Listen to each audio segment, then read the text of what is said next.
엔드 조세에 부당한 감소 엔드. 예, 그렇죠. 모두 엔드입니다. 엔드. 그 하나라도 탈락이 되면 부당행위로 안 봐요. 예, 그렇죠, 그렇죠, 그렇죠.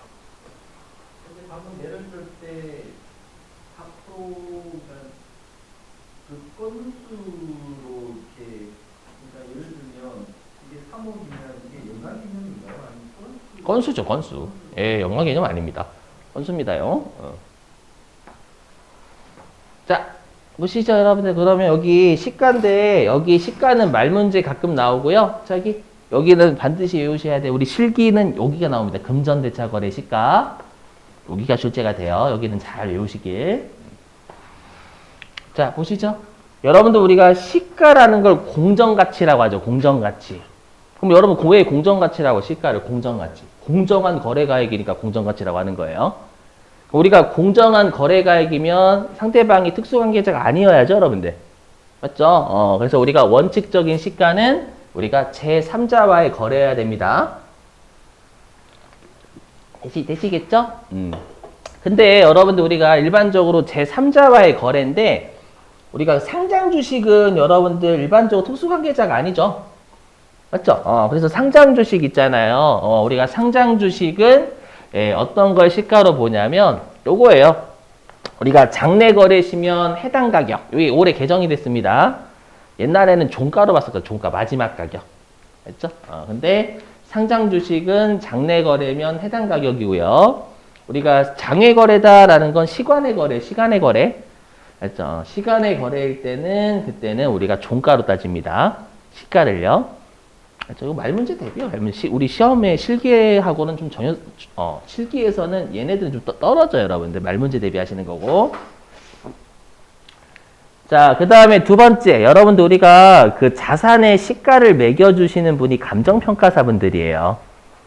알죠? 그 감정평가사 분들의 감정가액 2순입니다. 여기까지 되세요. 근데 우리가 감정평가 법인이나 감정평가사 분들이 두 분한테 내가 감정받을 수 있는 거잖아요. 2명 이상한테. 그렇죠? 그러면 그건 평균을 냅니다. 알죠? 평균 내고. 근데 여러분들 감정평가 분들이 평가할 수 없는 게 있어요. 주식은 감정이 안 됩니다. 알죠? 주식은 주식시장에서 거래되는 걸로 따지지 주식을 감정할 수는 없어요. 알죠? 그러면 문제가 되는 게 있습니다. 어떤 주식이 문제가 돼요? 그렇죠. 비상장이 문제가 되는 거죠. 코넥스, 코덱스 이런데 비상장 주식이 문제가 되겠죠. 우리가 비상장 주식은 어디서 평가하냐면 상속세나 증여세에서는 우리가 비상장 주식의 평가 방법이 있거든요. 그래서 상증세는 상속세, 증여세를 상증세라고 좀 불러요. 여러분들 합쳐가지고. 그렇죠? 그러니까 순서는 이렇게 되는 거예요. 1순위는 제3자, 그렇죠? 2순위는 감정평가, 3순위는 상속세, 증여세. 요 순서대로 간다라고 생각하시면 돼요. 이 순서는 아주 가끔 물어봐요. 말문제. 자, 그 다음에 여기 시가 산정 기준인데 우리가 뭐 임대자산 있죠, 여러분들. 요거는 뭐냐면 우리가 임대보증금 받는 거 있잖아요, 여러분들. 간주임대료. 맞죠? 그랬을 때 우리가 내가 받은 그 건물 시가가 있을 거 아니에요? 맞죠? 그 건물의 시가의 50% 곱한 거 있죠? 그것보다 낮은 보증금을 받으면 안 된다라는 겁니다. 여기. 근데 뭐 그렇게 여러분들 신경 안 쓰셔도 돼요. 여기 동그라미 1번은. 그죠? 요거는 좀 현실적으로 최근에 떨어져요. 요즘은 여러분들 오히려 그 전세가 더 비싸죠? 최근에 올라온 거 보니 갑자기 전세가 더 비싸다고 그러던데. 아무튼. 자, 그래서 1번하고 2번은 여러분들 크게 신경 쓰실 필요 없고요. 자, 여기 금전대차 거래는 좀 외워주셔야 돼요. 보시죠, 여러분들. 여기 금전대차 거래는 암기입니다, 암기.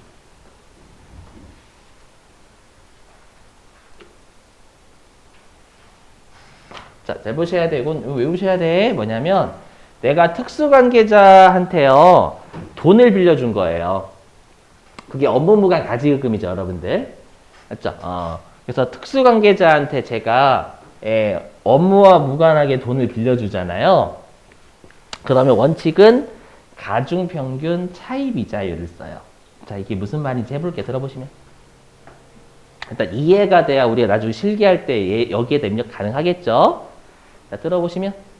자, 제가 만약에 여러분들한테 돈을 10억 빌려드렸어요. 그럼 10억 빌려드렸으면 제가 이자 받아야 되겠죠? 맞죠? 그럼 그 이자율을 제가 특수관계자한테 돈을 빌려주면 몇 퍼센트의 이자를 받을지는 어떻게 계산하냐면, 그럼 제가 여러분들한테 돈도 빌려드렸지만 제가 은행에서 돈 빌릴 수도 있는 거잖아요. 맞죠? 그래서 제가 A라는 은행에서는 10%의 이자율로 돈을 빌렸고요. B라는 은행에서는 제가 6%의 이자율로 돈을 빌린 거예요. 그러면 평균 내면 8%죠. 일단 금액 열받는다 갑자기? 평균은 8%죠. 그죠? 그래서 그 은행으로부터 돈 빌린 것의 평균 이자만큼 특수관계자한테 이자를 받아내라는 겁니다. 무슨 말인지 이해되시겠어요? 그게 가중평균 차입 이자율이에요. 네가 은행에서 차입한 평균 이자율만큼 우리가 특수관계자한테 이자를 받아내라는 뜻입니다. 그러니까 전 여러분들한테 8% 이자를 받아내야 되는 거예요. 10억에 8%. 무슨 말인지 어떤 느낌인지 이해되세요? 그렇죠? 그래서 우리가 나중에 차입금 같은 걸 입력하는 건 요 가중평균 차입 이자율을 계산하기 위해서 입력한다라고 생각하시면 됩니다. 아셨죠? 자, 그 다음에 예외가 있어요. 뭐냐면 여러분들 시가라는 건 좀 약간 오래된 건 시가라고 볼 수가 없죠. 그죠? 예를 들면 제가 만약에 은행에서 돈 빌린 게 10년 전이에요. 10년 전. 그럼 10년 전이면 여러분들 우리가 시가라고 볼 수 없잖아요. 그렇죠? 그래서 예외적으로 뭘 하냐면 당좌대출 이자율이라고 해가지고 요게 정기예금 이자율의 반대예요. 우리 정기예금 이자율은 내가 은행에 정기예금 통장에 넣었을 때 받을 이자율이잖아요. 그죠, 여러분들? 근데 이 당좌대출 이자율은 내가 은행에서 돈을 빌렸을 때 평균적인 이자율을 우리 당좌대출 이자율이라고 불러요. 요거를요. 요건 국세청장이 고시를 합니다. 근데 얘는 제가 알기로는 지금 4.6%인가 알고 있어요. 4.6%. 그걸로 아마 제가 알고 있어요. 나중에 네이버 같은 데 검색해 보시면 뜹니다. 우리 시험은 절대 당좌대출 이자율로 안 나옵니다. 왜 안 나오냐면 문제가 쉬워져서 그래요. 그러면. 그렇죠? 이자율을 가중평균 차입 이자율은 우리가 평균 이자율을 구해야 된단 말이에요. 입력을 해가지고. 당좌대출 이자율은 딱 4.6% 이렇게 고정되어 있으니까 시험에서는 여러분들 낚시하기 위해서 당좌대출 이자율을 하고 하면 쉽거든요. 그렇죠? 그래서 가중평균 차입 이자율이라고 생각하시면 됩니다. 여러분들 아셨죠? 자, 넘어가고요. 자, 그 다음에 이제 가지급금 인정이자 설명 좀 할게요. 여기가 이제 실기에 나오는 거예요.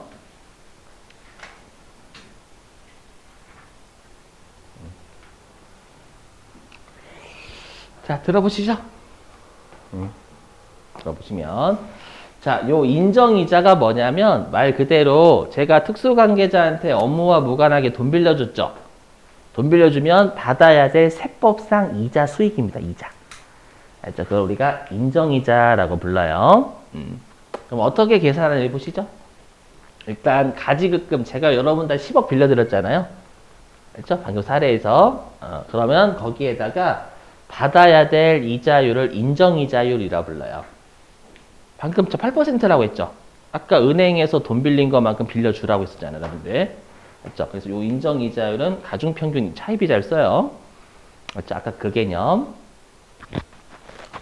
자, 근데 여러분들 우리가 보시면 우리 그 9장에서 세법에서는 여러분들 그 기간을 고려할 때 적수루 개념을 쓴다라고 했었죠. 기간 고려할 때. 예를 들어 볼게요. 제가 만약에 여러분들한테 과거에 제가 돈 빌려드렸어. 업무와 무관하게요. 그러면 올해에는 1년치 이자를 다 계산해야죠. 이해되시겠어요? 올해는? 근데 제가 여러분들한테 12월 1일 날 돈 빌려드렸대. 그럼 그때는 한 달치 이자만 계산해야 되잖아요, 여러분들. 그래서 여기에 적수 개념이 들어온다라는 거예요. 그렇죠? 그리고 우리 저번에 한번 해봤지만 적수는 컴퓨터가 계산해 주죠, 여러분들. 그죠? 그리고 적수 자체를 세무증하는 게 절대 아니에요라고 말씀드렸었고, 세법상 금액을 구하기 위한 거니까.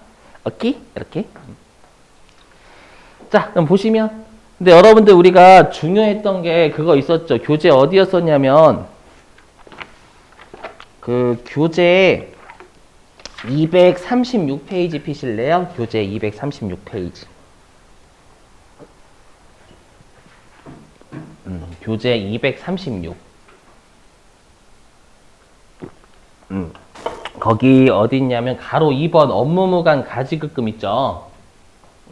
거기에 동그라미 1번부터 동그라미 8번이 가지급금으로 안 보는 애들이었잖아요, 여러분들. 그죠? 여기에서 또 나오는 거예요. 아셨죠? 우리 그래서 저번에 뭐 우리가 직원의 가불금, 뭐 경조사비 이런 학자금 대획 있었잖아요, 여러분들. 기억나세요? 그죠? 그것들. 그래서 조심하실 건 여기 가지급금으로 안 보는 애들 외우셔야 돼요. 왜냐면 가지급금 아닌 애들 여기다 입력하시면 안 돼요. 오카이? 그래서 잘 암기하시고 꼭 또 암기하셔야 돼. 보시고 이거 맞다. 이거 가지급금 아니었지? 뭐 이렇게 하셔야지. 이거 처음 보고 이것도 처음 보고 이건 더 처음 보는데 어떡하냐? 이렇게 하시면 안 돼요. 자, 다시 여기 오시면. 그래서 여기 가지급금 일단 지급이자 송금물산입에서 우리 가지급금으로 안 보는 애들 있었죠? 그 제외. 자, 근데 조심하시게 여기 또 중요한 거.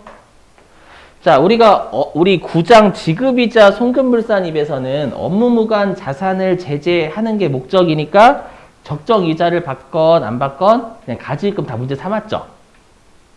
기억나세요, 여러분들? 근데 여기 지금 하는 가지급금 인정이자는 어떤 동네냐면 부당행위 쪽이잖아요. 그럼 부당행위는 특수관계자와의 거래에서 손해를 본 게 부당한 거예요. 세금이 줄으니까. 했죠? 그럼 적정 이자를 받거나 아니면 이자를 오히려 더 받아요. 그럼 그건 문제 안 삼는 거예요. 아셨죠? 이것도 주의하시고. 자, 그 다음에 인정이자율을 이미 설명했음. 원칙은 가중평균, 예외는 당좌대출. 됐죠? 방금 설명했던 거. 네.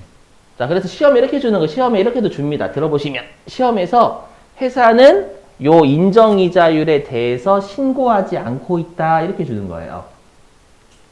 왜냐하면 회사가 선택할 수 있거든요. 요거 예외적으로. 그럼 회사가 신고하지 않는다라는 거 저 원칙 따라갈게요. 예외 따라갈 거예요. 뭘까요, 여러분들? 회사가 신고하지 않으면 원칙 따라간다는 얘기죠. 맞죠? 그래서 그런 말 나오면 가중평균 쓴다라는 뜻이에요. 오카이?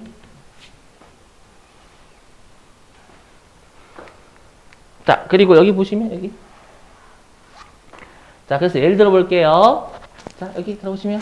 자, 근데 제가 아까 여러분들 10억, 여러분들 가지금 있었죠. 예를 들어서. 거기에 8%는 8천만 원의 이자를 받아야 되는 거잖아요. 맞죠? 근데 제가 여러분들한테 6천만 원을 받기로 했대요. 그러면 2천만 원만큼만 우리가 부당행위로 보는 거예요. 이해되시겠어요? 8천만 원 전부는 아니죠. 제가 받아야 될 이자는 8천인데 여러분들한테 받기로 한 이자는 6천만 원은 2천만 원만 손해보는 거잖아요. 제가. 이해되시겠죠? 무슨 말인지 요거 오카이? 이렇게. 넘어갈게요. 자, 그리고 또 중요한 거 여기. 자, 중요한 거 여기. 이거 일단 무시하시고 여기 가중평균 차입이자율을 못 쓰는 애를 꼭 외우셔야 돼요. 이 가중평균 차입이자율은 중요한 게 아까 뭐라고 했냐면 우리가 시가잖아요. 시가. 그럼 시가로 안 보는 애 보셔야 돼요. 여기. 자, 일단은 여기요. 우리가 이 두 개는 가중평균 차입이자를 구할 때 제외한다라는 거 중요해요.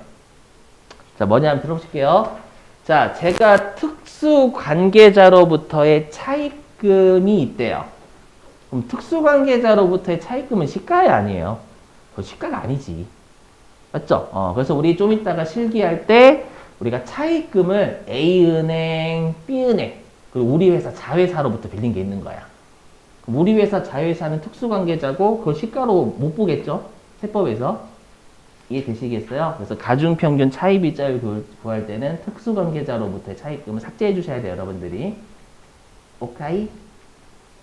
외우시고 조말할 때. 이제 하도 써먹어서 재미없죠, 여러분들. 그 다음에 채권자 불분명하고 비실명은 그 우리가 업무무관 자산 지급이자 쪽에서 봤던 애들이에요. 뭐냐면 우리 채권자 불분명 사채이자랑 비실명 채권증권의 이자는 우리가 그 상대방 돈 빌린 애를 안 밝혔었죠, 여러분들. 그래서 돈 빌린 애를 안 밝히다 보니까 그거에 대한 이자를 우리가 업무무관으로 봤었잖아요, 여러분들. 그죠? 그 말은 세법에서 채권자 불분명 사채이자랑 비실명 채권증권의 이자가 있다면 그 존재 자체도 인정하지 않겠다라는 거예요. 알죠? 이자를 부인한다라는 건 차입금 자체도 부인하겠다라는 뜻이거든요. 아셨죠? 그래서 가중평균 차입이자율 구할 때에는 여러분들이 A하고 B는 넣으시면 안 돼요. 그거는 시가이자율이 아니니까. 자, 이렇게 해주시고. 자, 그 다음에 뭐 시험에서 중요하진 않는데 여러분 예외적으로 내가 당좌대출 이자율을 선택할 수도 있어요. 알죠? 내가 당좌대출 이자율로 할게요 라고 선택할 수도 있습니다. 실제로 가중평균만 쓰는 거 아니에요. 그건 실무. 실제 여러분 다들 보세요. 만약에 여러분들이 실제 업무를 하신다면 인정이자율이 높은 게 좋아요? 낮은 게 좋아요? 이게 높은 거 낮은 거? 낮은 게 좋지. 낮아야 인정이자가 그만큼 낮아지잖아요. 세법에서 받아야 될 이자 낮아지잖아요. 맞죠? 그러면 당좌대출 이자율이 4.6%거든요. 근데 만약에 가중평균이 8% 나오는 거예요. 그럼 여러분은 당좌대출 이자율로 할게요 라고 신고하셔야 되는 거예요. 실무상. 무슨 말인지 실무상 알죠? 그걸 그냥 가중평균으로 가시면 안 된다라는 거죠, 여러분들. 그러니까 여러분들 세법을 아셔야, 특히 법인세를 잘 아셔야 된다라는 거예요. 특히 법인에 취업하시면. 무슨 말인지 이해되시겠어요? 그래서 실제로는 선택할 수 있어요. 우리 시험 목적상 가중을 일반적으로 가지만. 아셨죠?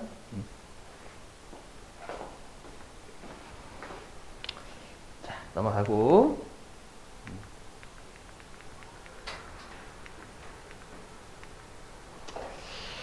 자, 그 다음에 최근에 냈던 게 있어가지고 요거만 설명 좀 할게요. 보시면 이거 하고 좀 쉬겠습니다. 최근에 냈던 게 좀 있어요. 이거 좀 짜증나는데 보시면 자, 갑법인이 대표이사한테 가지급금이 10만 원 있대요. 업무와 무관하게 10만 원 빌려준 거죠. 그리고 계산해 봤더니 인정이자율은 20%래요. 그럼 우리가 갑법인은 대표이사한테 얼마의 이자를 받아야 돼요? 2만 원의 이자를 받아야 되는 거죠, 여러분. 인정이자가.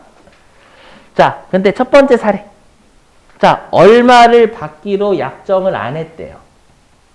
그리고 우리가 장부에 미수이자를 안 적었대요. 우리가 미수이자라는 건 요거죠. 우리 회계로 따지면 요거예요. 차변에 미수수익, 대변에 이자수익 잡는 거 있죠, 여러분들.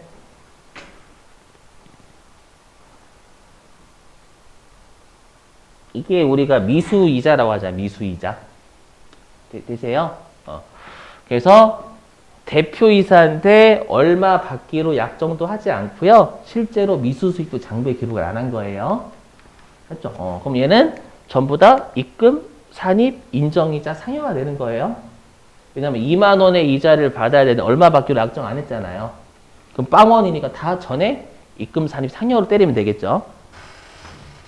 이해되시겠어요, 여러분들? 여기는 부당하게 이익을 2만 원 더 준 거니까 입금 산입이 되죠. 이자 수익 2만 원인 세법상 이자 수익은 2만 원인데 장부에는 빵원 기록했으니까. 이해되세요? 그래서 입금 산입 이해되시겠죠, 요거? 그다음에 부당한 이득을 준 거잖아, 2만 원만큼. 그래서 상여, 오케이, 여기까지 되시겠어요? 원래는 평상시대로는 요거 냈었거든요. 게다가 90회차인가? 그때 이걸 줄 때 했어요, 요거 2번. 좀 이거 어려웠어요. 이때 좀 많이 틀렸거든요. 보시면. 자, 회사가 대표이사한테 얼마 받기로 약정을 안 했어요. 여기까지 일단 되시겠어요? 근데 장부에 미수 이자를 2만 원 적었대요. 이렇게 적은 거죠. 차변에 미수 수익 2만 원, 대변에 이자 수익 2만 원. 요렇게 적었다라는 거잖아요, 여러분들. 이건 뭐냐면은요, 법인세를 좀 약간 배운 애인 거예요. 경리과 직원 이러는 거 들어보실게요. 자, 대표이사한테 내가 업무와 무관하게 가법인이 10만 원 빌려줬죠. 그리고 인정이자율이 20%면 2만 원의 이자를 받아야 되는 거잖아요, 여러분들. 그죠? 근데 대표이사가 물어보는 거예요. 야, 내가 가법인 너한테 2만 원의 이자를 줘야 되는데, 나 이자 주기 싫은데 혹시 이거 회피할 방법 없니? 라고 이제 가법인의 그 경리과 직원한테 물어본 거예요. 법인세 잘하는. 알죠? 그래서 이제 그 가법인의 대표이사가요. 가법인의 대표이사란다. 가법인의 경리과 직원이 제가 그 대표이사님 제가 가지급금 인정이자를 배웠는데요. 인정이자를 배웠는데 우리가 아까 요거 여기 어디 있냐면 여기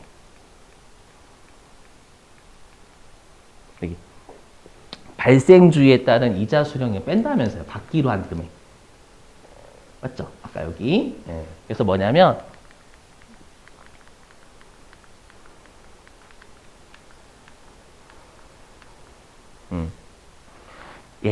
장부의 발생주의에 따라서 이렇게 적으면 2만 원의 이자를 받아야 되는데 발생주의에 따라서 하는 거 인정한다라고 했으니까 차변의 미수수익, 대변의 이자수익 이렇게 적으면 우리가 차익이 0이 돼버리잖아요. 맞죠? 그렇게 하면 우리가 가지급금 인정이자로 우리가 부인 안 당할 수 있습니다. 제가 좀 압니다. 이렇게 한 거예요. 그럼 세무서가 바보는 아니죠. 잘 보세요. 뭐냐면 장부에 이렇게 적었어요. 이 말은 뭐냐면 아직 받지 못한 이자가 있다 그 뜻이잖아요. 그럼 이 말은 뭐예요? 아직 받지 못한 이자가 있고 차변의 이자, 대변의 이자 수익 적을 거다라는 건 받을 거란 얘기잖아요. 받을 거라고 적었는데 약정을 안 했대. 그럼 이건 얘네들이 장난친 거구나라는 걸 파악을 한다라는 거예요. 얘네들이 2만 원의 인정이자를 받아야 되는데 세법에서는 발생주의에 따라서 장부에 기록한 건 빼준다라고 했으니까 얘네들이 그걸 악용했구나. 맞죠? 이렇게 하면 받을 거라고 해놓고 장부에 기록한 거예요. 장부에 기록하면 2만 원 기록했으니까 2만 원에서 2만 원 빼면 0이잖아요. 그럼 가지급금으로 가지급금 인정이자로 우리가 부인되는 게 없단 말이에요. 근데 약정을 안 했다라는 게 핵심이에요. 그러면 얘네들이 세금을 회피하기 위해서 꼼수를 부렸구나라고 생각을 하는 거예요.